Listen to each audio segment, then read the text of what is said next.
Hola, ¿qué tal? ¿Cómo están?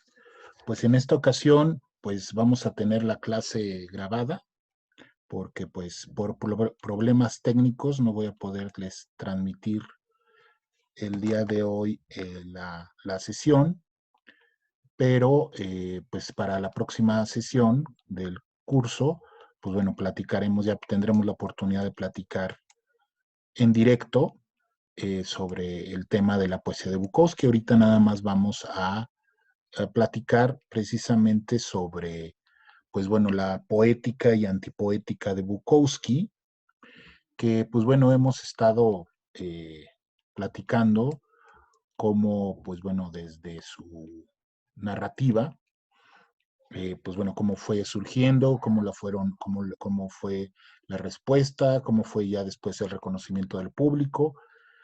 Sin embargo, pues bueno, una de las partes más polémicas de la obra de Bukowski, además de lo que, bueno, pues hemos platicado de su narrativa, pues ha sido su poesía. Como ya hemos platicado, Bukowski básicamente es un poeta, no solamente porque así se reconocía a él, sino por la gran cantidad de poemas que escribió, que se publicaron en vida y que se siguieron publicando después de su muerte en 1994, que yo creo que ya se ha más o menos emparejado entre lo que se publicó cuando vivía y lo que se publicó después de su muerte. Y entonces, pues bueno, lamentablemente, pues bueno, antes de su muerte, pues no fue reconocido por la crítica, su poesía no fue ni analizada suficientemente ni reconocida por la crítica de su tiempo. Eh, y bueno, ha sido hasta después de su muerte, ya que se empezó a popularizar un poco más y se empezó a conocer un poco más la obra de Bukowski, fue que se fueron dando más estudios. Ahorita ya en la actualidad, pues ya están integrados en pues bueno, en algunas universidades se han hecho estudios académicos, se le ha integrado a algunas antologías, ¿no? Y pues bueno, se han hecho estudios. Eh, a su muerte, pues bueno, hasta después de su muerte, yo el único libro que había conseguido era precisamente este libro de Russell Harrison, que son una colección de ensayos donde analiza pues su obra hasta ese momento, ¿no? Hasta el año de 1994, ¿no? Y que tiene apuntes interesantes. Yo es uno de los primeros ensayos, si no es del primero, donde se trata de ubicar precisamente a la poesía de Bukowski, que hoy vamos a dedicar la sesión. Entonces, Russell Harrison dice que para explicar el hecho de que no se haya conocido, no se haya analizado hasta ese momento, 1994, la obra de Bukowski, pues hay dos grandes razones, ¿no? El gran volumen de su producción poética y la actitud expresada por Bukowski acerca de ella. O sea, primero, pues bueno, como ya les decía, pues era Bukowski escribía todos los días y publicaba muchos de sus poemas. De hecho, pues él no era el propio editor, vamos a decirlo así, de sus libros de poemas, sino el que armaba las colecciones, pues era su editor. Bukowski simple y sencillamente le decía, pues aquí está lo que he escrito, pues tú acomódalo y tú velo y pues ya a ver cómo queda. Y entonces así era como se iban armando, sobre todo ya después en la etapa siguiente, porque en su primera etapa, pues bueno, eran colecciones de libros que él ya había publicado y que luego se publicaban en forma de libro ya más grande, pero eran libros más pequeños, plaquettes, ¿no? En el principio lo que él publicaba. Y ya después, pues bueno, ya fue publicando pues, libros cada vez más voluminosos acerca de su poesía, ¿no? Esa es una de las cuestiones. La otra cuestión, dice Harrison, es la falta de apreciación de la importancia o rechazo de plano de su contenido acerca de los problemas de la clase proletaria. Y no es que Bukowski fuera un poeta comunista, vamos a decirlo así, o que hablara o que propugnara por la justicia social, o que estuviera a favor de los movimientos sociales, nada más alejado de eso. Bukowski era, pues, básicamente una persona, un individuo muy ensimismado en su propia problemática, es como todo, como casi, como muchos artistas, era una persona sumamente individualista, sumamente, vamos a llamarlo así, egoísta, donde pues él hablaba nada más de su mundo, pero precisamente por provenir de ese mundo, es decir, de la clase baja, de la clase proletaria, de la clase trabajadora, no de aquellas clases medias o altas o burguesas de la sociedad norteamericana, que era pues básicamente de las clases de donde provenían la gran mayoría, de donde han provenido la gran mayoría de los escritores norteamericanos, como en todas las sociedades. Han sido raros los escritores que han salido de las clases bajas y que han seguido una carrera o que han conseguido una carrera proveniendo de las clases bajas, no solamente pues por obvias razones de cuestiones de educación y todo, sino por la misma naturaleza de los sistemas literarios, del sistema literario, en este caso de Estados Unidos, donde pues bueno, es vamos a llamarlo así, una cofradía, una gran cofradía, los sistemas literarios en todos los países son cofradías de escritores que comparten o comparten estéticas o comparten formas de ver el mundo y de concebir la literatura, y que a veces hay grupos, ¿no?, que se oponen entre sí y que discuten y que se llevan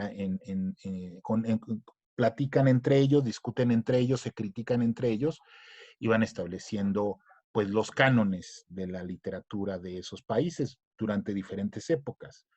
Entonces, en todas las épocas ha habido grupos dentro de esa cofradía de la literatura que han dominado, y luego entran otros nuevos escritores que contradicen el canon establecido, y que luego esos mismos que al principio enfrentaban el canon establecido, después se convierten en parte del canon y a su vez se enfrentan a otros escritores que contradicen ese canon establecido.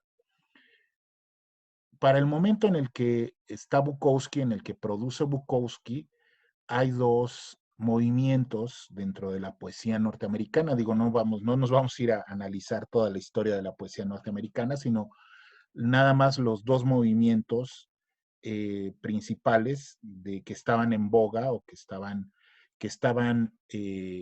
emergiendo y buscando precisamente un espacio en el campo literario de la poesía de Estados Unidos, que son la poesía confesional y la poesía beat, ¿no?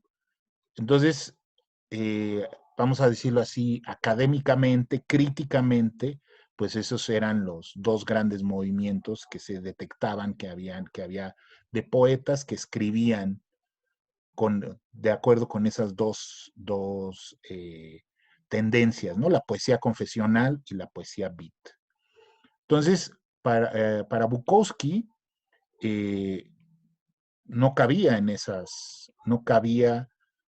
dos corrientes, porque además pues él no militaba ni simpatizaba ni era conocido ni tenía amigos de esas tendencias. Él básicamente pues era, vamos a decirlo así, un lobo solitario. La cuestión es que pues bueno, él al ser oriundo de Los Ángeles, pues era pues, y al estar cerca de San Francisco, ¿no? Estar en el mismo estado en California, estar cerca de la ciudad de San Francisco, que fue el epicentro, junto con Nueva York, de la poesía del movimiento de los poetas beat, pues se le identificó de alguna manera con ese grupo, sobre todo pues también porque él, uno de sus primeros libros fue publicado precisamente, Las notas de un viejo indecente fue publicado precisamente por la editorial de los Beats, de City Lights, de Lawrence Ferlinghetti, o Ferlinghetti, como ustedes quieran, Ferlinghetti, que por cierto se acaba de morir a los 105 años o algo así, el año pasado, antepasado, y que él, pues bueno, dentro del movimiento, pues él era el que tenía una librería donde se organizaban los recitales y además una editorial llamada como la librería City Lights, que es muy famosa y que todavía sigue funcionando. Entonces, quizá por eso se le relacionó y se le sigue relacionando con los poetas beats, pero él no es un poeta beat. Su temática, su forma de entrar a la poesía, su forma de ver la poesía, tiene muy pocas cosas en común con la poesía beat. Dijéramos, podríamos decir que incluso es hasta se opone a la visión de los poetas beats, la visión de Bukowski, precisamente porque él no pertenece a esa clase social, a ese grupo social del que provenían los poetas beats. Eh, por eso es difícil ubicarla dentro de la tradición modernista del siglo XX de Estados Unidos, ¿no? Porque es un poeta y bueno, es lo que como lo llama Russell Harrison, un poeta proletario, un poeta que habla de la situación de las clases bajas o de miembros de la clase baja, como era Bukowski, que era, pues bueno, un trabajador, pues al principio pues era un desempleado y luego pues era un trabajador que iba de empleo en empleo, luego era un trabajador del servicio postal y que pues bueno, además escribía, ¿no? Por esa razón también encuentra mucha conexión precisamente Bukowski con John Fante, como ya lo vimos en otra de las sesiones, que de otra generación, una generación anterior, la generación, o sea, John Fante podría haber formado parte de la generación perdida, de Hemingway, de Fitzgerald, pero obviamente él también formaba parte de otro grupo social, provenía de otro origen, ¿sí? Como hemos visto, pues él era inmigrante o descendiente de inmigrantes italianos y pues era también de la clase proletaria, o sea, trabajaba en empleos de obrero o de empleado, ¿no? Entonces, por eso hay esa conexión que encuentra Bukowski sobre todo la narrativa, el personaje de Fante, ¿no? De John Fante, los personajes de Fante y la problemática, que es muy parecida a la de Bukowski, ¿no? Entonces, la gran cantidad de su producción y la aparente facilidad con la que escribe parece ofender la idea del poeta moderno que solo da a conocer lo mejor de lo que escribe, ¿sí? Para empezar, ¿no? Hasta su muerte, Bukowski había publicado cerca de 1100 poemas. Con los libros publicados después de su fallecimiento, quizás se le haya doblado esa cantidad. Bukowski decía que para él un periodo de sequía eran quizá 2 o 3 noches sin escribir. Entonces, pues podríamos hacer la cuenta, ¿no? Si él decía que eran 2 o 3 noches sin escribir, vivió hasta los 74 años y digamos que empezó a escribir o que empezó a escribir a los 30 años, pues son 44 años de escribir todas las noches. Entonces, eso revela mucho también la cuestión. La otra cuestión es que esa aparente facilidad que tienen los poemas de Bukowski, pues es una de las cosas que también ha sido pues criticado por los académicos también por los otros poetas, porque también hay una tendencia, y eso es una tendencia desde el siglo XIX, ¿no? Sobre todo con el advenimiento de los poetas malditos, de los llamados poetas malditos que están en contra, que precisamente están en contra de la forma y de los temas que dominaban hasta ese momento, por ejemplo en Francia, que era el movimiento que dominaba en Francia a mediados del siglo XIX, pues era el parnasianismo. ¿Qué era el parnasianismo? Pues bueno, escribir con las formas clásicas de la poesía, ¿no? Y utilizar los temas, las metáforas, los símbolos clásicos grecolatinos, ¿no? Entonces, cuando se escribía sobre la belleza y sobre la belleza de las mujeres, pues se tenían que usar tropos relacionados con los héroes de la antigua Grecia, de la antigua Roma. Entonces a las mujeres se les comparaba con ninfas y con diosas y con Afrodita. Todas esas, ese era el lenguaje. Además de que pues habría que utilizar las formas clásicas, habría que utilizar el verso medido, el verso rimado, el soneto, eh, o sea, toda la composición clásica que proviene pues desde la antigüedad hasta el Renacimiento y mucho después. Los poetas malditos son precisamente eso, los que se oponen no solamente a la cuestión formal, sino a la cuestión de los temas. Por esa razón, Charles Baudelaire le llama a su libro Las Flores del Mal. Él fundamentalmente lo que hace no se revela tanto a la forma, porque él todavía sigue usando formas clásicas, pero sí se revela y se opone al parnasianismo por la cuestión de la temática.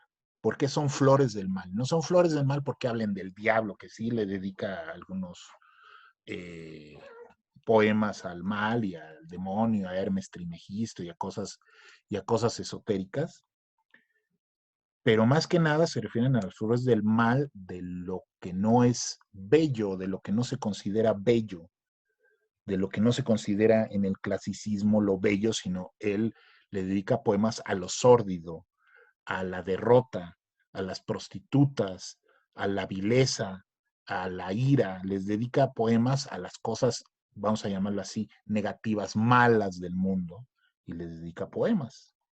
Entonces, eso es lo que lo convierte es lo que llamaban ellos los poetas malditos, que pues bueno, sabemos que pues bueno, allí metieron a varios en en esa, en ese contingente, y pues el principal que se conoce pues es Rimbaud. Arthur Rimbaud también todavía no alcanza a romper con la forma, no alcanza a romper con la forma, él todavía utiliza formas clásicas de composición, pero también él rompe con la temática, ¿no? Con Una temporada en el infierno, con las iluminaciones, todas escritas antes de los 19 años. Y allí pues también habla pues precisamente de eso, de, del poeta como vidente, ¿no? Como un vidente que trae y que da testimonio de sus visiones, de las visiones que él tiene en el infierno de su vida, en el infierno de su inconsciente. Como sabemos, pues mucha de esta poesía o la inspiración para esta poesía, para este movimiento también de los poetas malditos, pues es el, uno de los principales poetas malditos, que no formaba parte de ellos, pero que se le considera y que es la inspiración también para después el movimiento surrealista, que es el Conde de Lautremont, con precisamente los cantos de Maldoror, que es pues es un poema en prosa, que es pues obviamente pues muy eh, emocionante, muy provocador, en el sentido de que pues habla precisamente sin cortapujos y de una manera poética, de una manera estéticamente impresionante, habla de la maldad humana, habla del ser, de la maldad profunda del ser humano, ¿no? Este, entonces, ese canto, los cantos de Maldoror, pues bueno, son la base precisamente de eso y que inspira también a eso. Bueno, eso es lo que, de lo que viene. Ya después, el que sí romperá y que también está dentro de los poetas malditos, el que sí que romperá tanto con la forma del contenido como con la forma propia de la composición poética, pues será Stéphane Mallarmé. Stéphane Mallarmé, que bueno, en su vida no era un poeta, o sea, no se comportaba como poeta maldito como Rimbaud o como Baudelaire, sino que pues era un señor que trabajaba en un banco y que siempre andaba de traje y que las fotos lo ven y dicen, este señor es un señor muy decente. Pero Stéphane Mallarmé, él sí logra rompe con lo que podríamos llamar la dictadura de la hoja en blanco y de la forma. Es ahí donde, y esto, pues bueno, Stéphane Mallarmé y su poema, pues es un poema largo que se llama un golpe de dados no abolirá el azar. Él rompe con la hoja en blanco, con el cuadro de la hoja en blanco, con la forma medida de la composición poética, de los sonetos y de las formas poéticas, de la forma rimada, y él arma un poema que se puede leer si ustedes lo buscan. El poema, de hecho, no es una forma tradicional de leerlo así como si fuera un libro, sino que o sea, es un pergamino, vamos a decirlo así, es un poema que se abre así y se puede leer de esta forma o se puede leer de esta forma. Entonces, eso para empezar con eso, y es el primero que se atreve a jugar con el espacio en blanco, con el encabalgamiento, con las sangrías, con la separación de las sílabas, precisamente para darle otro elemento, ¿sí?, a la poesía, otro elemento expresivo a la poesía. Tiempo después, precisamente también los surrealistas, sobre todo Guillaume Apollinaire, hará precisamente la poesía visual, los llamados ideogramas, ¿no? Los poemas donde si el poema hablaba sobre la lluvia, las letras formaban una lluvia. Si el poema hablaba de se llama sombrero, el poema está armado visualmente como si fuera un sombrero.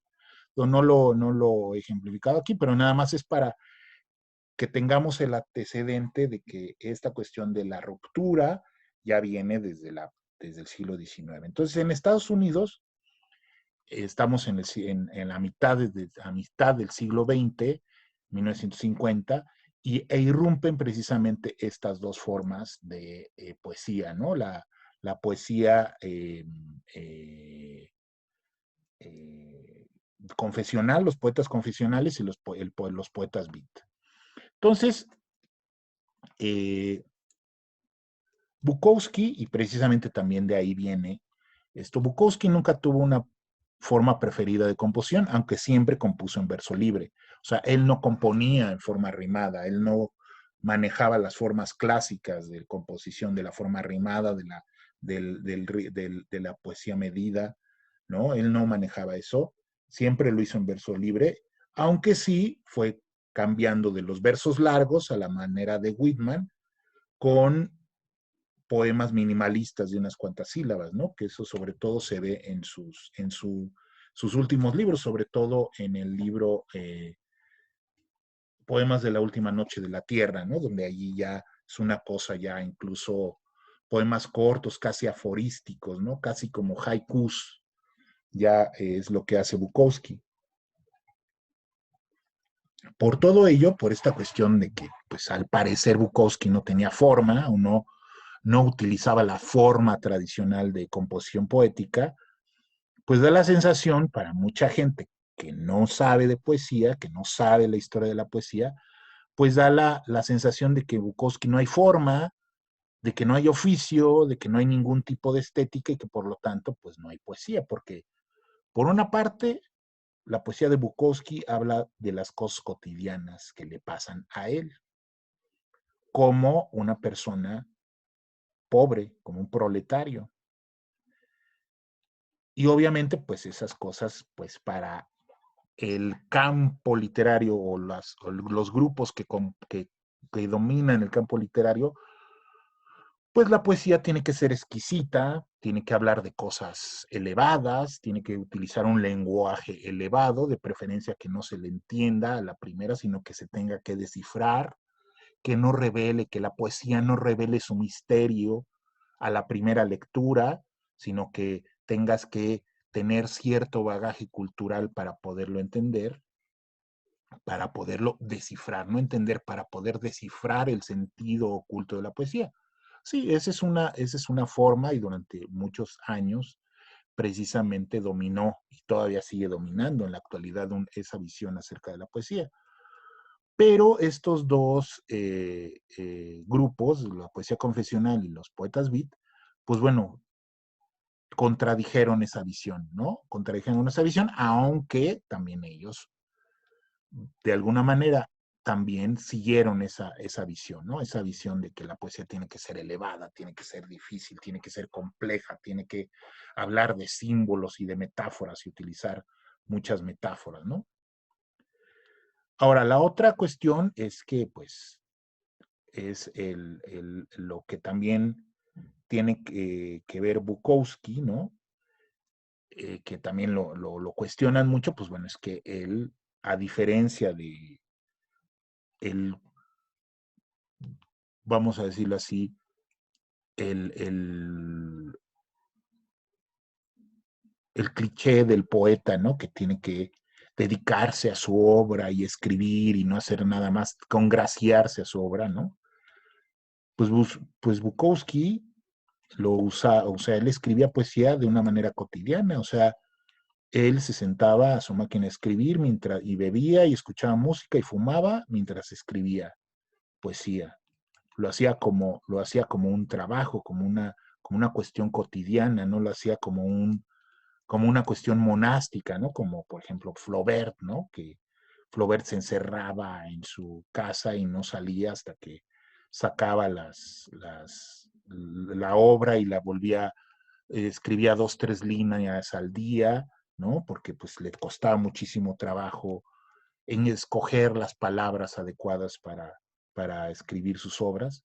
Y no, Bukowski pues escribía y escribía, él decía que 60% de las líneas que escribía las desechaba y de lo restante ya aparecía el poema, ¿no?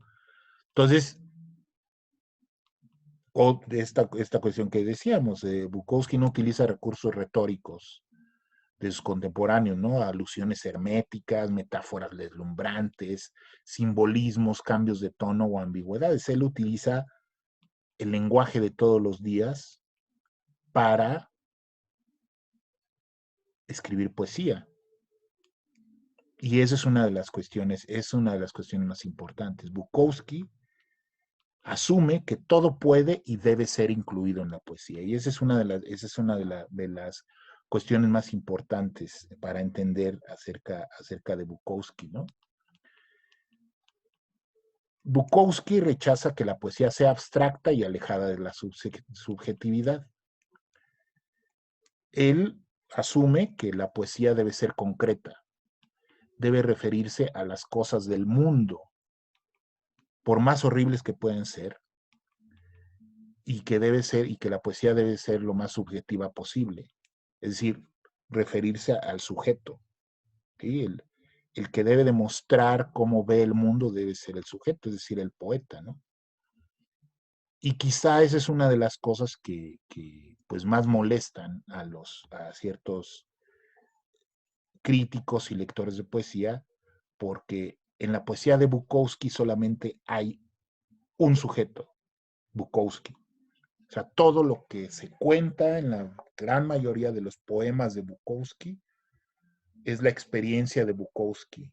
Son cosas que le pasaron a Bukowski, cosas que vio Bukowski, pero son cosas concretas.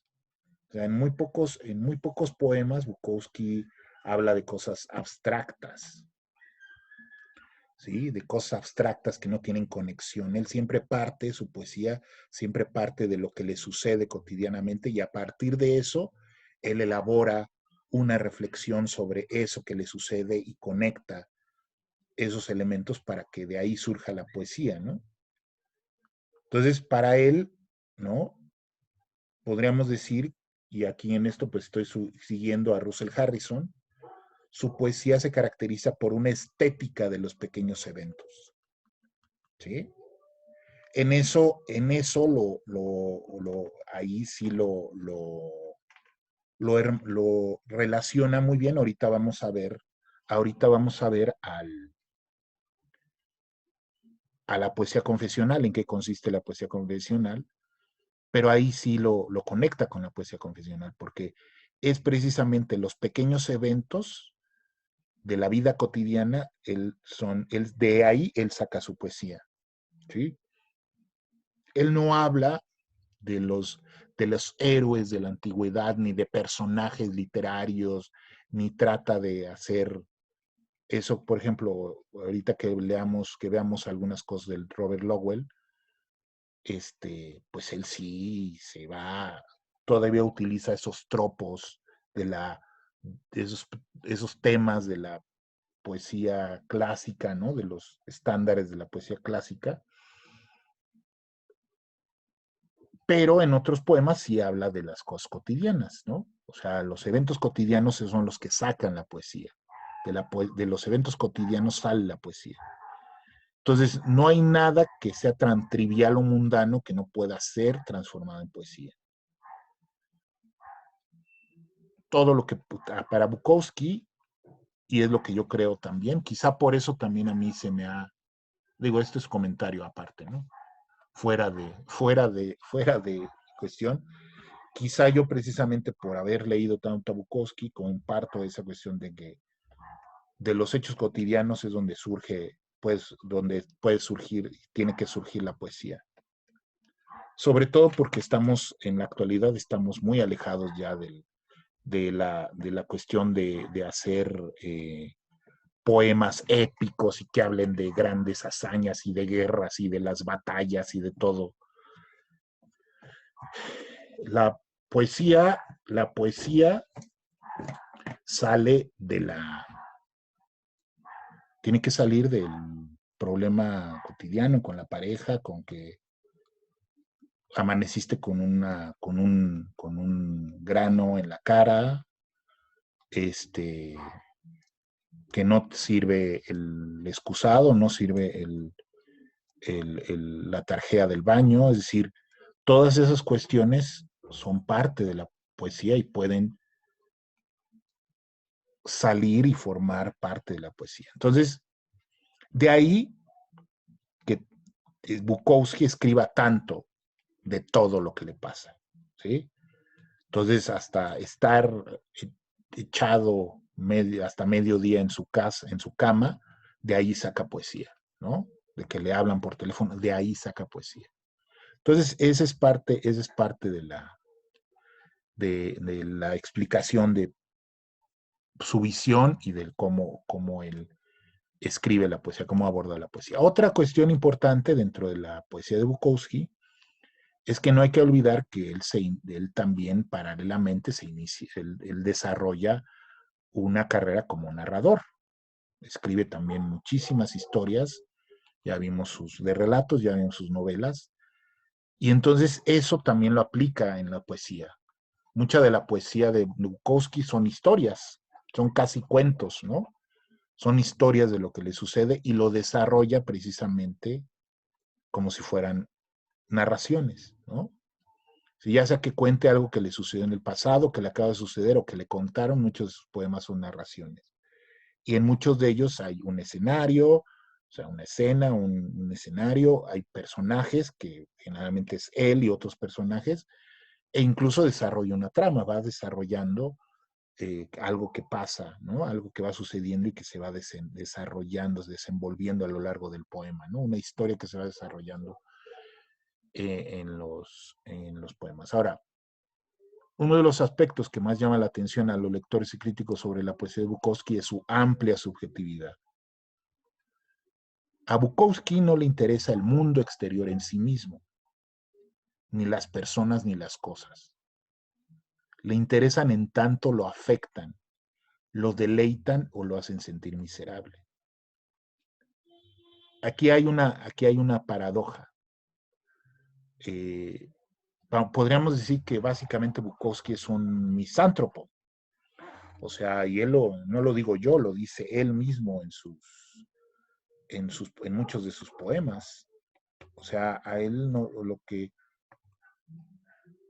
no le cae mal a la gente, pero prefiere tenerla lejos, ¿no? O sea, que estén lo más lejos posible de él.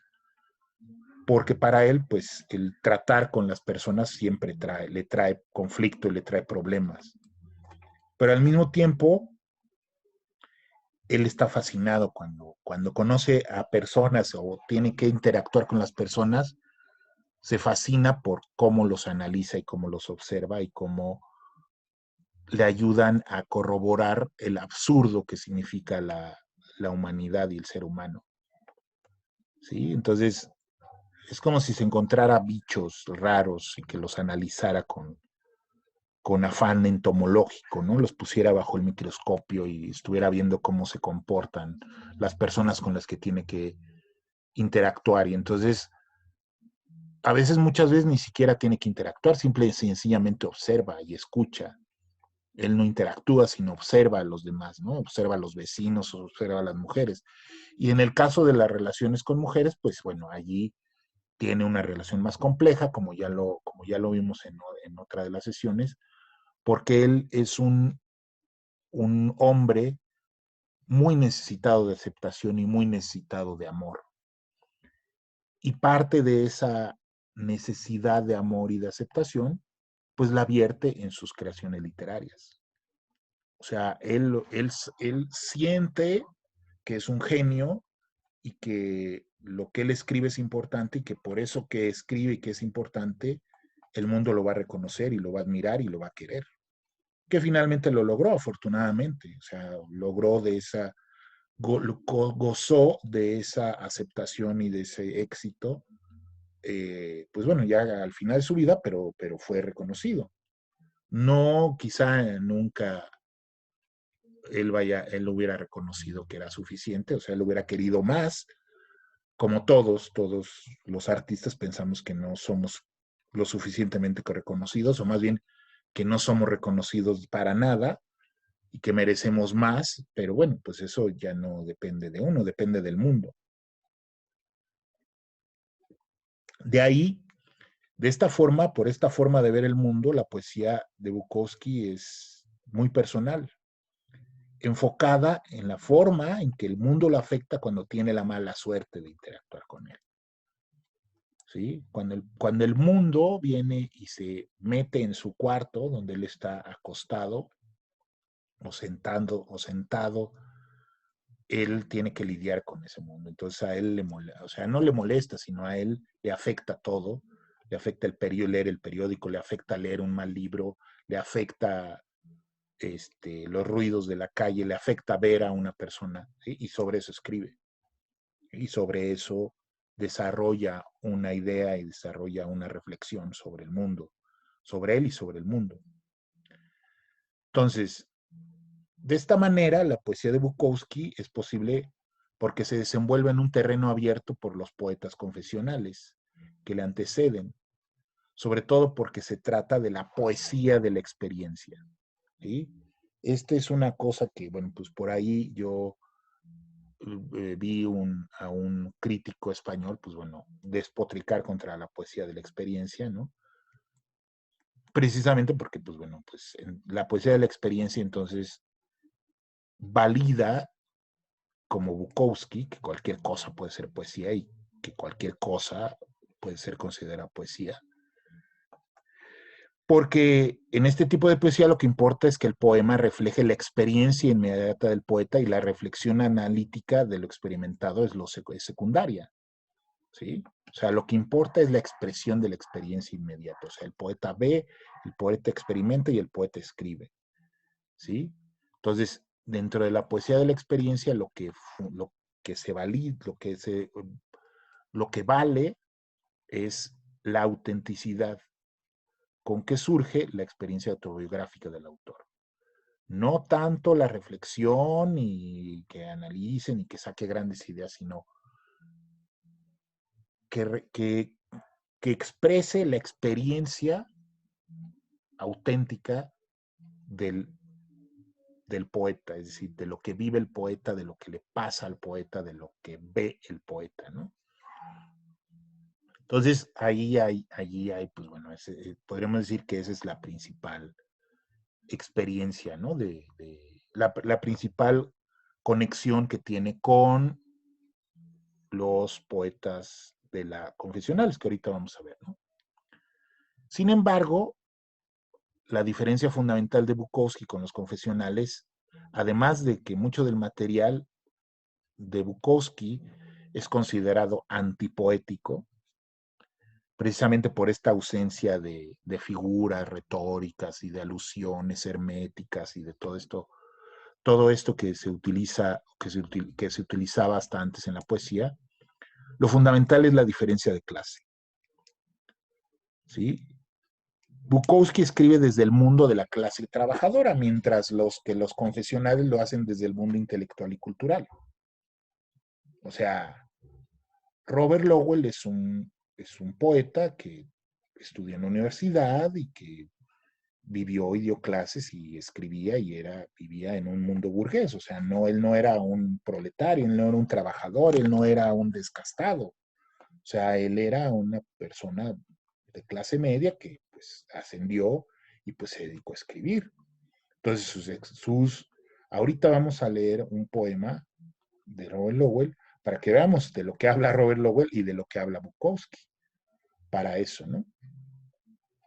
Entonces, eso también lo distancia de los beats, porque además de aspiraciones sociales y trascendentales, que eso es lo que precisamente es una de las cosas que lo separa fundamentalmente de los beats. Esto va para Claudia, que dice, ¿por qué Bukowski no es considerado un poeta beat?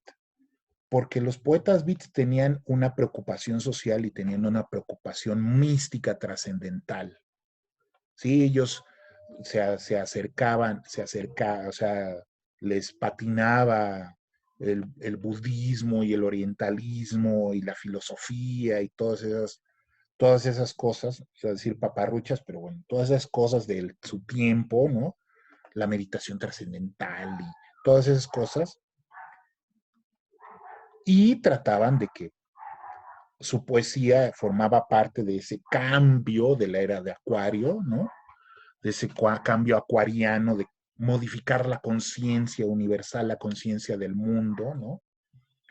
Muy que pues coincidió después con lo que, o más bien no coincidió, sino que fue lo que también ayudó a desarrollarse, a que se desarrollara junto con el rock y las drogas, el movimiento hippie, ¿sí? Por eso después, y bueno, los movimientos por los derechos civiles y los movimientos estudiantiles alrededor del mundo y los movimientos, o sea, las manifestaciones antibélicas, ¿no? Este, pues Allen Ginsberg fue a ese meeting donde se pusieron a meditar, o sea, ese era su alucine, se pusieron a meditar para hacer que este, levitara el Pentágono, ¿no? O sea, así estaban de pachecones, ¿no? Así eso era lo que les pasaba, lo que tenían, pero ellos eran poetas, entonces no hay nada más alejado de eso que la poesía de Bukowski. O sea, tú nunca vas a, o sea, puedes leerte todos los poemas de Bukowski, no vas a encontrar ninguna alusión al misticismo ni a religión.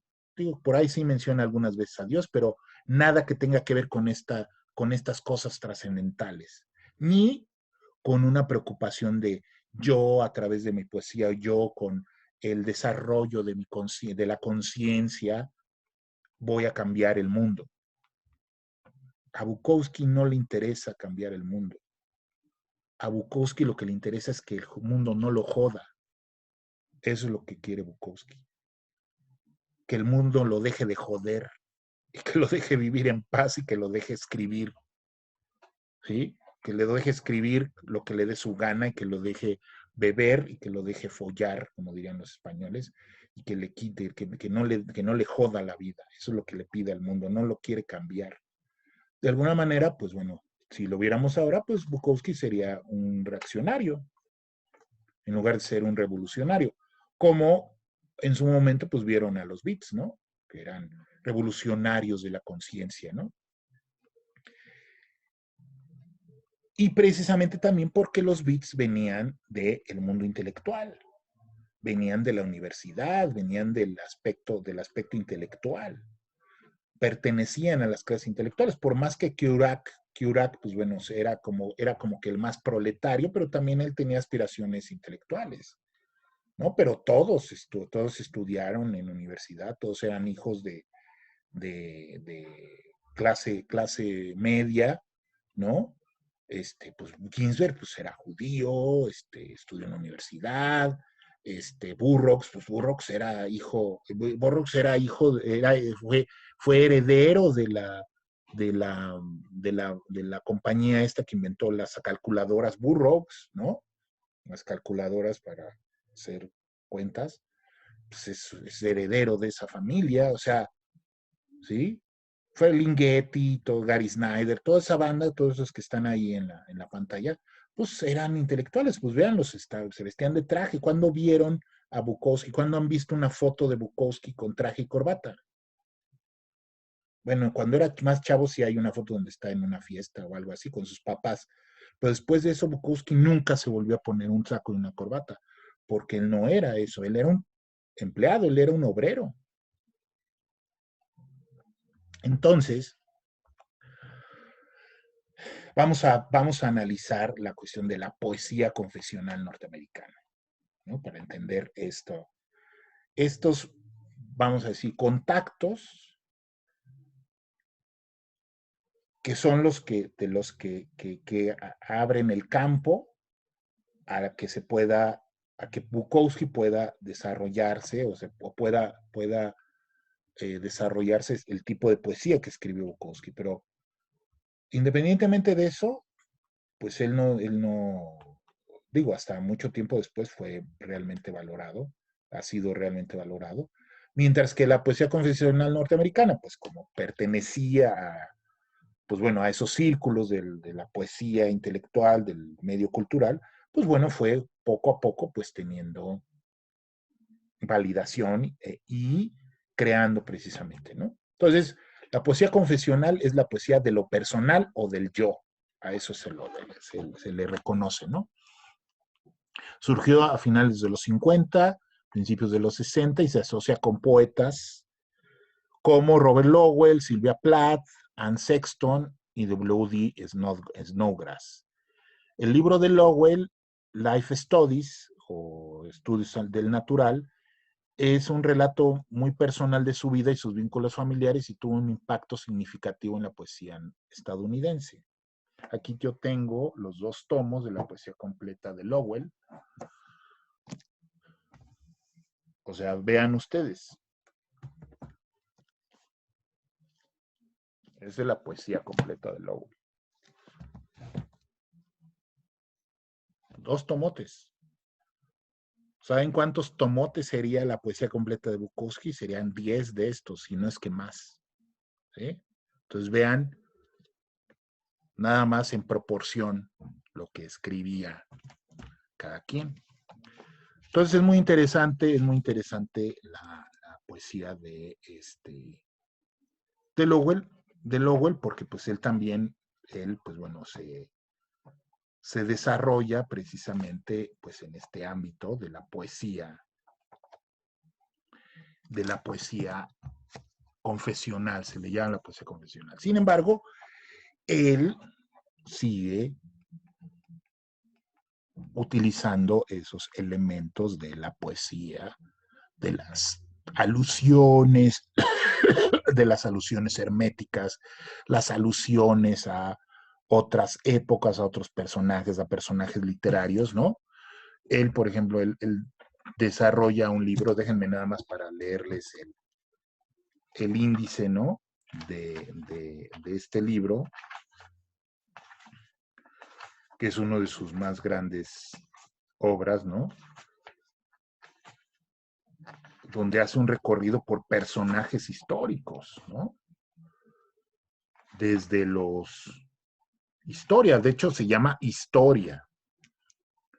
Entonces empieza desde el Génesis, son poemas desde el Génesis, el rey David, la sabiduría de Salomón, Israel, Casandra, Clitemnestra, la diosa blanca, el Nilo, Roma, Aníbal, Marco Catón, Horacio, Calígula, Antonio y Cleopatra, la vida breve, Hitler, Atila, Mahoma, ¿sí? Dante, Coleridge, Ana Bolena, Tomás Moro, Marlowe, Enrique IV, María Estuardo, Samuel, o sea, se dedica, y bueno, obviamente llega a Estados Unidos, Abraham Lincoln, Baudelaire, o sea, vean ustedes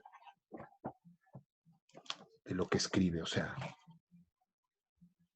llega y escribe sobre la historia. Obviamente a Bukowski pues es cosas de la historia. Él generalmente cuando utiliza personajes históricos son Billy the Kid y delincuentes y cosas de la cultura popular, ¿no? Entonces, bueno, la poesía confesional de mediados del siglo XX abordó temas que hasta entonces no se habían tratado abiertamente en la poesía estadounidense. Este tipo de poesía sobre las experiencias privadas y los sentimientos sobre la muerte, los traumas, la depresión y las relaciones a menudo de forma autobiográfica. Sexton en particular estaba interesado en el aspecto psicológico de la poesía, ya que empezó a escribir por sugerencia de su terapeuta. ¿Sí? Entonces, eso es parte de lo que hace. Bueno, ahí está Silvia Plath, que como ustedes saben, pues bueno, ha trascendido pues más por su historia trágica, ¿no? Que pues bueno, pues precisamente pues era problemas pues de señora burguesa, pues que tenía que atender. Su esposo pues era medio, no era medio, era alcohólico, la golpeaba, también escritor, y pues ella quería escribir y pues era demasiada presión y pues ella no aguantó y pues agarró y metió la cabeza en el horno y pues se suicidó.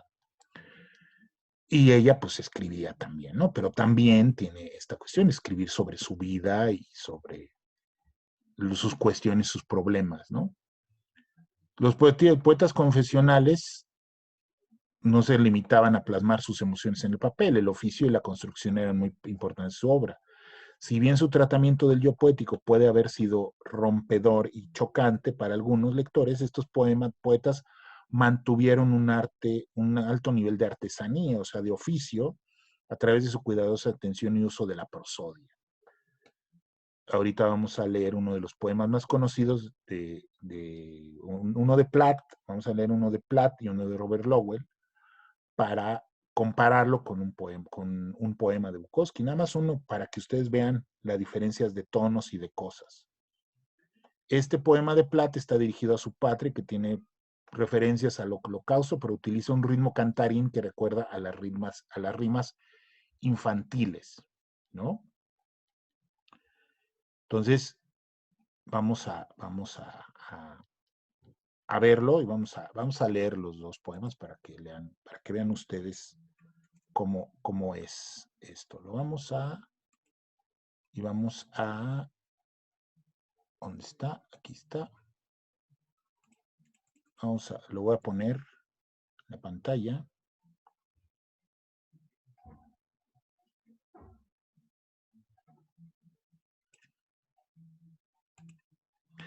Lo voy a poner, espérenme. Aquí estamos.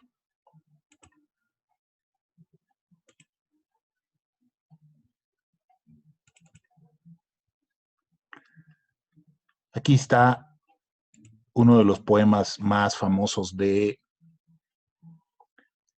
Robert Lowell, que se llama La hora de las mofetas.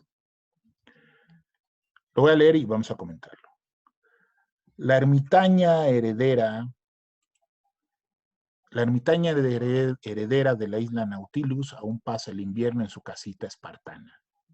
Sus ovejas aún pastan junto al mar. Su hijo es obispo, su aparcero es el edil principal de nuestra aldea. Ella es una vieja chocha. Ávida de la jerárquica intimidad de la época victoriana, se hace con todas las aberraciones que miran al mar y deja que se derrumben. El mal de la estación. Hemos perdido a nuestro millonario veraneante que parecía haber salido de un catálogo de L. Bean. Su balandro de 9 nudos fue subastado entre pescadores de langosta. Una mancha roja de zorros cubre Blue Hill. Y ahora la reinona del decorador adorna su tienda de cara al otoño. Las redes de pesca llenas de corchos naranjas, el banco de zapatero y el punzón. Su trabajo no da ningún dinero, haría mejor en casarse. Una noche oscura, mi Ford Tudor subió la calavera de la colina. Yo buscaba amantes en sus coches.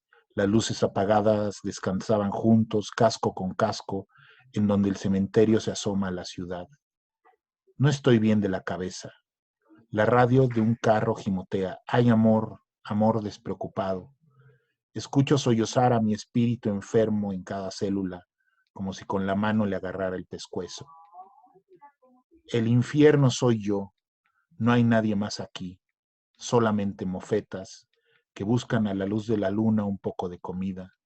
Ascienden por el asfalto de la calle principal, rayas blancas, el ojo encendido de los ojos lunáticos bajo la sequedad caliza y el mástil de la aguja de la iglesia de los trinitarios. Permanezco en lo alto de la escalera del patio trasero y aspiro al aire puro. Una madre mofeta con su hilera de crías escarba en la basura. Hunde la cuña de su cabeza en un vaso de nata agria, deja caer su cola de avestruz y nada logrará espantarla.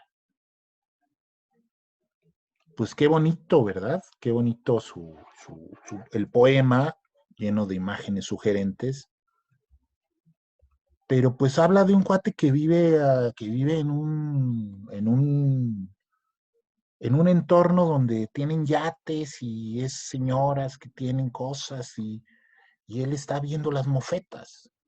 ¿Sí? O sea, es un ambiente burgués, digo, tendrá su valor por lo que ve y lo que sugiere y denota el poema, pero pues obviamente es un poema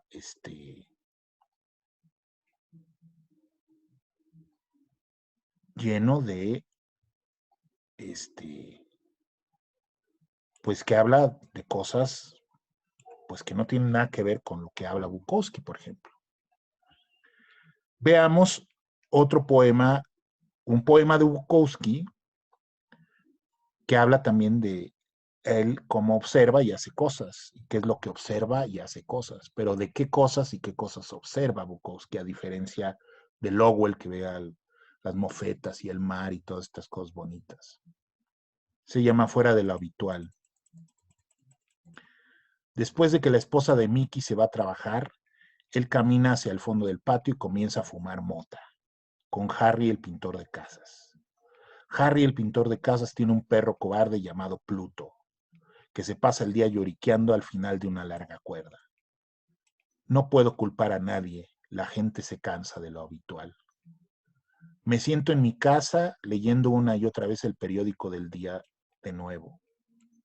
Entonces le cambio a la televisión, a las telenovelas de la mañana y me alegro de no vivir con ninguna de esas mujeres. Siempre se quedan embarazadas y son siempre infelices con sus médicos y abogados. Me quito la ropa y considero la posibilidad de masturbarme. Me arrepiento y en cambio me doy un baño. El teléfono suena, es mi novia. ¿Qué estás haciendo? Nada. ¿Qué quieres decir con nada? Estoy en la cama. En la cama es casi mediodía, lo sé. ¿Por qué no das un paseo? De acuerdo. Me levanto, me visto y salgo. Camino hacia el sur por Warren, camino hasta Santa Mónica Boulevard, entro a Sears Roebuck. Hay una venta de pantalones vaqueros. Compro un par por menos de $10. Tomo la escalera mecánica para bajar y en la sección de dulces compro una bolsa grande de palomitas. Luego me paseo por la sección de ferretería, mirando herramientas que no me interesan. Luego por la sección de aparatos eléctricos, donde me quedo mirando una serie de lámparas de sol, metiéndome las palomitas en la boca y sintiéndome como un total gilipollas. O como un total pendejo, podríamos traducir en, en español, no de España, sino español de México. ¿Sí? Véanse las dos casas, las dos cosas, las dos formas que tiene la poesía. O sea, sí es poesía de la experiencia, es poesía, el poeta está observando y observa y ve su entorno, pero son dos experiencias totalmente diferentes, dos lenguajes totalmente diferentes que hablan y que reflexionan sobre la cuestión vital que es el sinsentido, ¿no? O sea, de eso hablan los poemas estos, hablan de precisamente de ese sinsentido, ¿no? ¿Sí? Entonces, esa es una de las cuestiones con la poesía de la experiencia. Veamos el poema de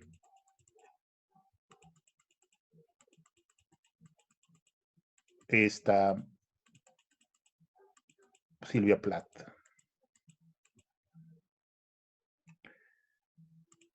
Para compararlo con otro de Bukowski. Se llama Papi o Dari. Tú ya no me sirves, zapato negro en el que viví 30 años, como un pie mísero y blancuzca, casi sin atreverme ni a chistar ni a amistar. Papi, tenía que matarte, pero moriste antes de que me diera tiempo. Saco lleno de Dios, pesado como el mármol, estatua siniestra, espectral, con un dedo del pie gris, tan grande como una foca de Frisco. Y una cabeza en el insólito Atlántico, donde el verde vaina se derrama sobre el azul, en medio de las aguas de la hermosa Nauset. Yo solía rezar para recuperarte. Ach, du. En tu lengua alemana, en tu ciudad polaca, aplastada por el rodillo de guerras y más guerras, aunque el nombre de esa ciudad es de lo más corriente, un amigo mío polaco afirma que hay una o dos docenas. Por eso yo jamás podía decir dónde habías plantado el pie, dónde estaban tus raíces, ni siquiera podía hablar contigo. La lengua se me pegaba a la boca. Se me pegaba a un cepo de alambre de púas. Ich, ich, ich, ich. Apenas podía hablar, te veía en cualquier alemán y ese lenguaje tuyo tan obsceno. Una locomotora silbando, llevándome lejos como a una judía, camino de Dachau, Auschwitz, Belsen. Empecé a hablar como una judía, incluso creo que podría ser judía. Las nieves del Tirol, la cerveza rubia de Viena no son tan puras ni tan auténticas. Yo, con mi ascendencia gitana, con mi mal hado y mi baraja del tarot bien podría ser algo judía. Siempre te tuve miedo, a ti, con tu Luftwaffe, con tu pomposa Germanía, con tu pulcro bigote y esa mirada aria, azul centelleante. Hombre Panzer, tú no eras Dios, sino una suástica tan negra que ningún cielo podía despejarla. Toda mujer adora a un fascista, la bota en la cara, el bruto corazón de un bruto como tú. Mira, papi, aquí estás delante del encerado, en esta foto tuya que conservo, con un hoyuelo en el mentón, en lugar de en el pie, mas sin dejar por eso de ser un demonio, el hombre de negro que partió. De un bocado, mi lindo y rojo corazón. Yo tenía 10 años cuando te enterraron. A los 20 intenté suicidarme para volver a ti. Creía que hasta los huesos lo harían. Pero me sacaron del saco y me amañaron con cola. Y entonces supe lo que tenía que hacer. Creé una copia tuya, un hombre de negro, tipo Mein Kampf, amante del tormento y la tortura. Y dije, sí, sí quiero, pero papi, esto se acabó. He desconectado el teléfono negro de raíz, las voces ya no pueden reptar por él. Si ya había matado a un hombre, ahora son dos. El vampiro que afirmaba ser tú y que me chupó la sangre durante un año, 7 años en realidad, para que lo sepas, así que ya puedes volver a tumbarte, papi. Hay una estaca clavada en tu cuero grueso y negro corazón, pues la gente de la aldea jamás te quiso. por eso bailan ahora y patean sobre ti, porque siempre supieron que eras tú, papi, papi cabrón, al fin te rematé. Como ven, pues bueno, doña Silvia Plath pues estaba canija, y pues ahí va surgiendo poco a poco, y pues bueno, ahí sí tiene una cuestión, pues obviamente ella juega precisamente con estas referencias de la Alemania nazi, su padre, ella se imagina a su padre como un nazi, y ella como una judía, ¿no? Porque pues la hacía sufrir, y entonces es este juego simbólico, ¿no? Y hay un juego simbólico que también obviamente pues tiene que ver con su experiencia personal, y bueno, es un poema mucho más, vamos a decirlo así, mucho más entrañable, ¿no? Que el de Robert Lowell. El de Robert Lowell es demasiado intelectual, o suena demasiado intelectual, a pesar de que quiere ser muy cotidiano, pero es sumamente intelectual, mientras este está escrito precisamente desde la experiencia de ella y de esta emoción. Y sobre todo la cuestión de la forma. Se siente cómo va subiendo, cómo va avanzando la tensión del poema hasta que remata siendo papi, te rematé, cabrón, ¿no? Que es genial ese final, ¿no? Porque hace contrapunto con la ternura de decir papi y decir papi, te rematé, cabrón. ¿Sí? O sea, ya me deshice de ti. Quizá podríamos decir que de alguna manera está más cerca Silvia Plath que Robert Lowell, ¿no? Que a Bukowski, pero bueno, son considerados dentro de esta cosa. Pero bueno, vamos a ver un poema de Bukowski, que es uno de sus poemas, es uno de los poemas más famosos o más citados o más bien más utilizados, más recurrentes de la poesía de Bukowski. Se llama No tenemos dinero, nena, pero tenemos lluvia. Es un poema largo donde habla de cosas. Vamos a leerlo. Llámenle efecto invernadero o lo que sea, pero simplemente ya no llueve como antes. Recuerdo en particular las lluvias de la época de la depresión. No había nada de dinero, pero había mucha lluvia. No llovía solo una noche o un día, llovía 7 días y 7 noches, y los sumideros de Los Ángeles no estaban hechos para tragar tanta agua, y la lluvia caía gruesa, malvada y constante, y se oía cómo golpeaba contra los tejados, y en el suelo cataratas de agua caían desde los tejados, y muchas veces granizaba, gruesos granos de hielo como bombas que explotaban y se estrellaban contra las cosas, y la lluvia simplemente no cesaba, y todos los tejados tenían goteras, cacerolas, pucheros por todas partes, goteaba ruidosamente y había que vaciarlos una y otra vez. La lluvia alcanzaba los bordes de las veredas, invadía el césped, subía por las escaleras y entraba en las casas. Había trapos de pisos y toallas, y la lluvia muchas veces llegaba a los retretes burbujeando marrón, enloquecida, en remolinos, y los coches viejos estaban en las calles, coches a los que les costaba arrancar hasta en días soleados, y los hombres que se habían quedado sin trabajo miraban por la ventana a sus viejas máquinas que morían como objetos vivos allá afuera. Los desocupados, fracasados en época de fracasos, estaban prisioneros en sus casas con sus esposas y sus hijos y sus mascotas que se negaban a salir y dejaban excrementos en lugares impropios. Los desocupados se volvían locos, confinados con sus mujeres. En otro tiempo hermosas, había terribles peleas mientras las notificaciones con desahucio caían en los buzones, lluvia y gritos, latas de alubia, pan sin manteca, huevos fritos, huevos duros, huevos escalfados, bocadillos de manteca de cacahuate y un pollo invisible en cada puchero. Mi padre, jamás un buen hombre, en el mejor de los casos le pegaba a mi madre cuando llovía, y yo me metía entre ellos, piernas, rodillas, gritos hasta que se separaban. Te voy a matar, le gritaba yo a mi padre, si le vuelves a pegar te mato. Saca a este necio hijo de puta de en medio. No, Henry, quédate con tu mamá. Todas las familias sufrían, pero creo que la nuestra estaba sometida a un terror mayor que la media.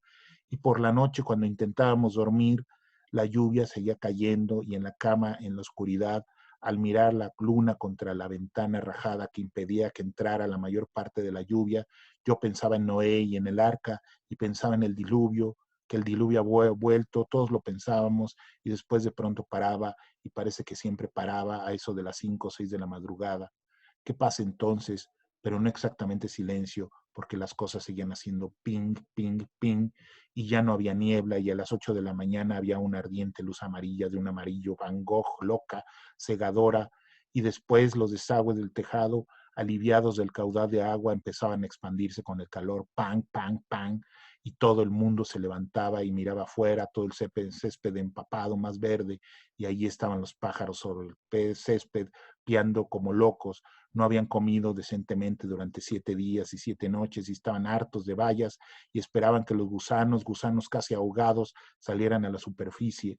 Los pájaros tiraban de ellos para arriba y se los echaban garganta abajo. Había mirlos y gorriones, pero estos enloquecidos por el hambre, más pequeños y más rápidos, conseguían su propósito.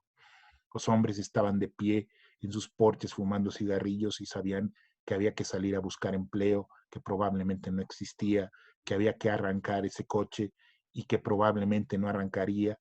Y las en otro tiempo hermosas mujeres estaban en los cuartos de baño peinándose, maquillándose, intentando recomponer su mundo, intentando olvidar esa terrible depresión que los atenazaba, preguntándose qué podrían preparar para el desayuno. Y en la radio nos decían que en la escuela ya había abierto, y poco después allí estaba yo de camino a la escuela, enormes charcos en las calles, el sol como un nuevo mundo, mis padres de vuelta en aquella casa y yo llegando a clases en punto. La señora Sorenson nos recibió como en un no tendremos recreo, como siempre el patio está demasiado encharcado. Oh, dijo la mayoría de los chicos, pero vamos a hacer algo especial a la hora del recreo, continuó diciendo, iba a ser divertido. Bueno, todos nos preguntábamos en qué consistiría y las 2 horas de espera mientras la señora Sorenson iba impartiendo sus lecciones se nos hicieron largas. Yo miraba a las nenitas tan lindas, todas tan limpias y atentas, sentadas, quietas y derechas, y su pelo era hermoso bajo el sol de California. Después sonó la campana del recreo y todos esperábamos la diversión. Entonces la señora Sorenson nos dijo, ahora que lo vamos a hacer es contarnos, lo que vamos a hacer es contarnos uno a otro lo que hicimos durante la tormenta. Vamos a empezar por la primera fila y después de las siguientes. Michael, tú empiezas. Bueno, empezamos a contar nuestras historias. Michael empezó y siguió a otro y después otro. Enseguida nos dimos cuenta de que todos estábamos mintiendo, no exactamente mintiendo. Algún chico empezó a reírse y alguna chica empezó a dar miradas aviesas y la señora Sorenson dijo, bueno, un poco de silencio, a mí me interesa lo que hicieron durante la tormenta, aunque a ustedes no. Así que tuvimos que contar nuestras historias.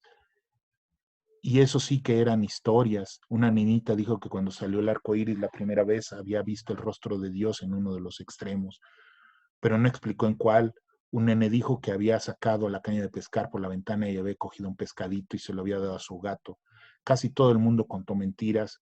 La verdad era simplemente demasiado espantosa y embarazosa de contar, y después sonó la campana. El recreo había terminado. Gracias, dijo la señora Sorenson. Estuvo muy bien. Mañana el patio estará seco y podremos utilizarlo de nuevo.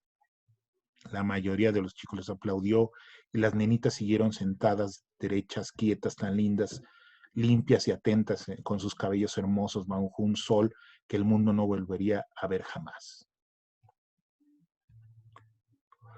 Bueno, pues ahí tenemos este ejemplo de un poema casi narrativo, bueno, narrativo, narra ese día y que mezcla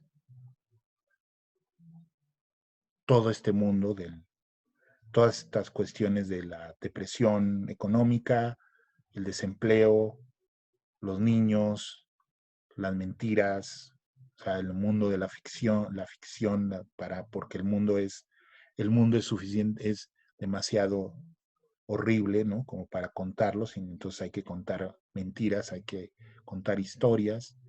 O sea, es un poema dentro de su simplicidad y de su lenguaje llano, ¿sí?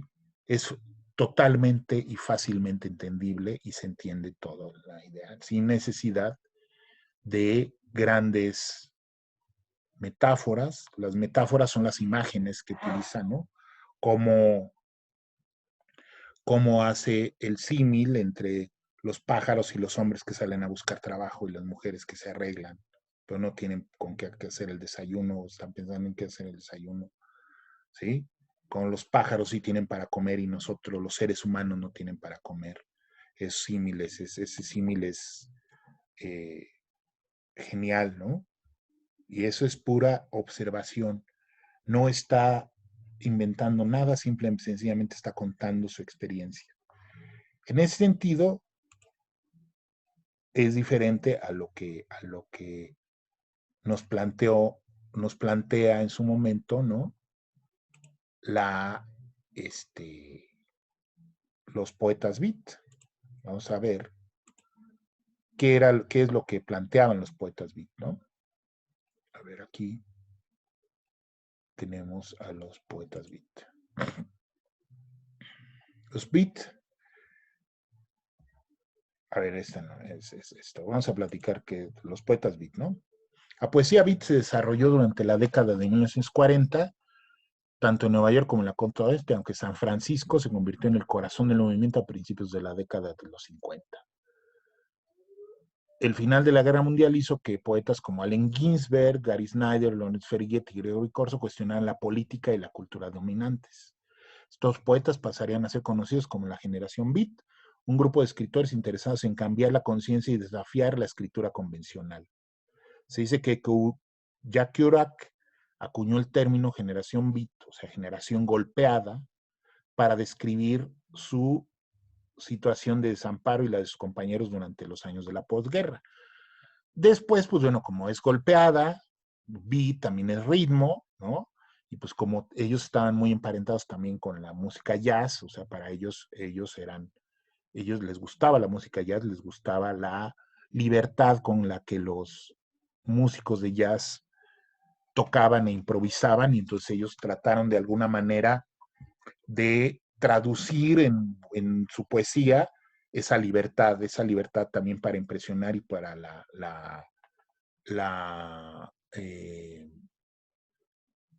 libertad asociativa de las imágenes poéticas, ¿no?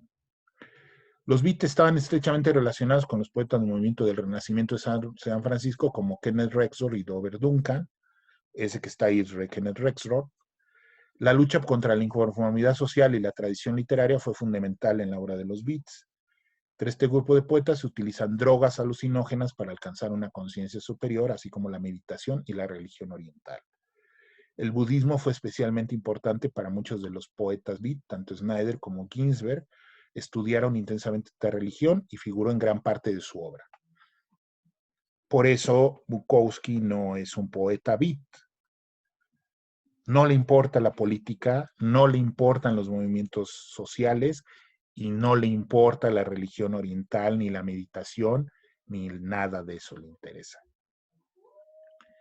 El primer libro de Ginsberg, Howl y otros poemas, suele considerarse representativo de los poetas beats. En 1956, la editorial de Ferlinghetti, City Lights, publicó Aullido y Ferlinghetti fue llevado a juicio al año siguiente acusado de obscenidad. En un caso enormemente publicitado, el juez dictaminó que Aullido no era obsceno y atrajo la atención nacional hacia Ginsberg y los poetas beats. Además de publicar la serie Pocket Poets, Ferlinghetti también fundó la legendaria librería City Lights, ahí está Ferlinghetti y City Lights, que sigue en funcionamiento y que es un hito de la historia de la generación beat. Varias de las calles circundantes han sido rebautizadas también con el nombre de los poetas beat, conmemorando su importante contribución al paisaje cultural de San Francisco. Otros poetas beat fueron Brian De Palma, Neil Cassady, que ahí está con Kerouac, Anne Waldman y Michael McClure. Aunque William S. Burroughs y Jack Kerouac suelen ser recordados por obras de ficción como El almuerzo desnudo y En la carretera, respectivamente, también escribieron poesía y formaron parte de los beats. Entonces, esos son los beats, ¿no? Entonces vamos a leer. Ok, me dice. Y entonces vamos a leer un fragmentito de Aullido, porque Aullido es un poemota. Y entonces vemos aquí Aullido. Es un poema de varias partes. Bueno, vamos a leerlo y luego lo comentamos. Está dedicado a Carl Salomon, Allen Ginsberg, Aullido. Vi las mejores mentes de mi generación destruidas por la locura, hambrientes, histéricas, desnudas, arrastrándose por las calles de los negros al amanecer en busca de un colérico pinchazo, hipster con cabezas de ángel ardiendo por la antigua conexión celestial. Oh, ¿qué pasó?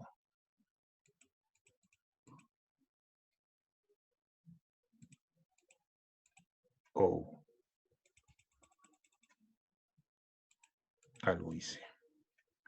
Por la antigua conexión, lo voy a empezar otra vez. Vi las mejores mentes de mi generación destruidas por la locura, hambrientas, histéricas, desnudas, arrastrándose por las calles de los negros al amanecer en busca de un colérico pinchazo, hipster con cabezas de ángel ardiendo por la antigua conexión celestial con el estrellado dínamo de la maquinaria nocturna, que pobres y harapientos y ojerosos y drogados pasaron la noche fumando en la oscuridad sobrenatural de apartamentos de agua fría, flotando sobre las cimas de las ciudades contemplando jazz, que desnudaron sus cerebros ante el cielo bajo él y vieron ángeles maometanos tambaleándose sobre techos iluminados que pasaron por las universidades con radiantes ojos imperturbables, alucinando Arkansas y tragedia en la luz de Blake entre los maestros de la guerra, que fueron impulsados de las academias por locos y por publicar odas obscenas en las ventanas de la calavera, que se acurrucaron en ropa interior en habitaciones sin afeitar, quemando su dinero en papeleras y escuchando el terror a través del muro, que fueron arrestados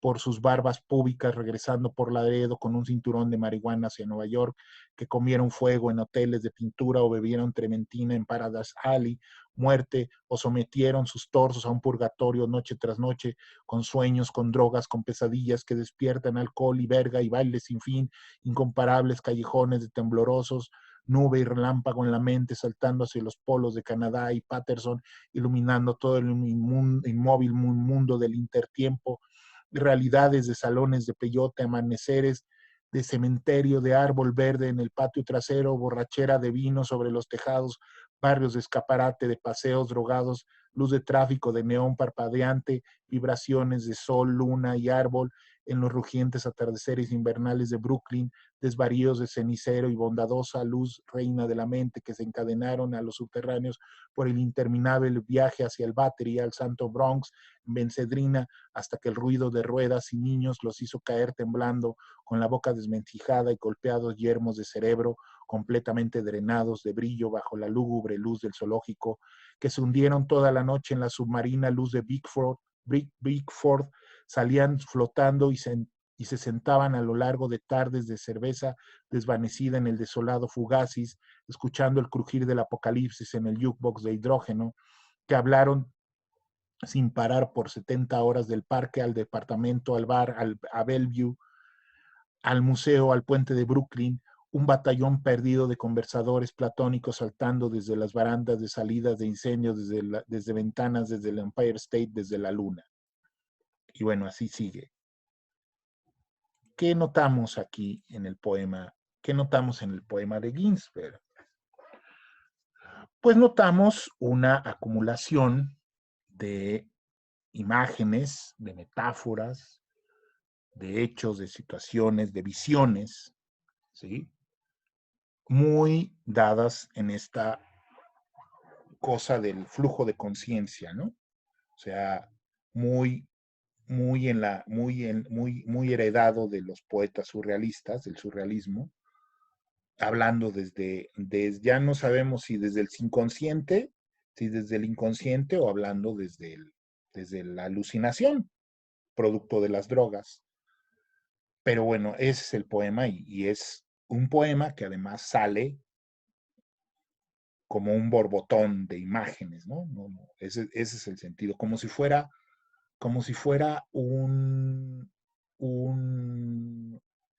sermón, como si fuera un torrente, ¿no? Como si fuera una letanía, esa es la palabra, como si fuera una letanía, que tiene mucha relación con la herencia judía de Ginsberg, ¿no? Que de hecho, pues él parece un rabí judío y que viene, pues, precisamente de esa parte cultura. También el poema de Bukowski que leímos, que es uno de los tantos, ¿no? Pero también Bukowski tiene esta onda como de letanía, pero a diferencia de Ginsberg, que también se puede entrever, ¿no? Que hay ahí un relato escondido de que es precisamente está contando esta aventura, este periplo del poeta que pasa la noche, ¿no? Y vive cosas y va por lugares y viaja, pero no, obviamente no está tan claro, no es tan claro como el de Bukowski, ¿no?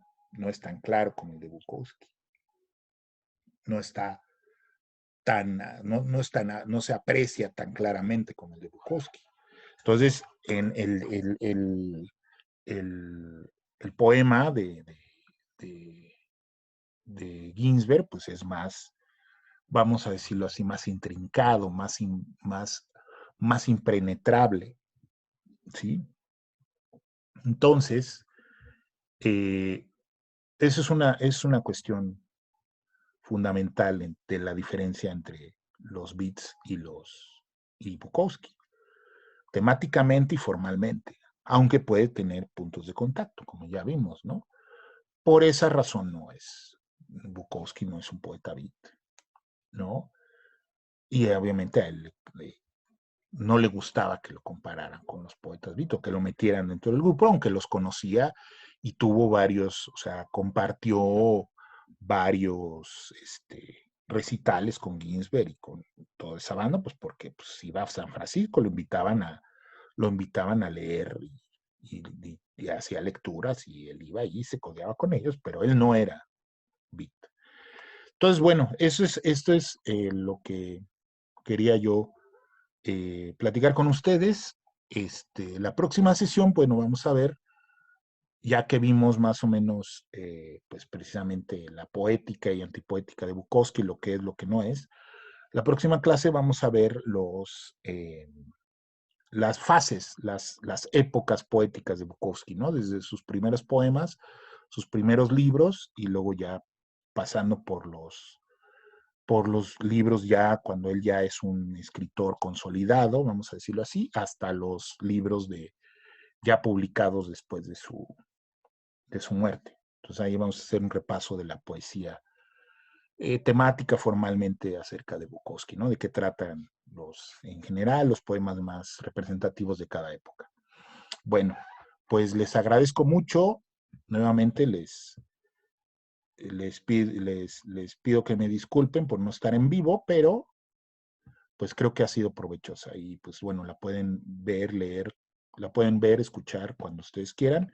Les mando un gran abrazo y nos vemos a la próxima.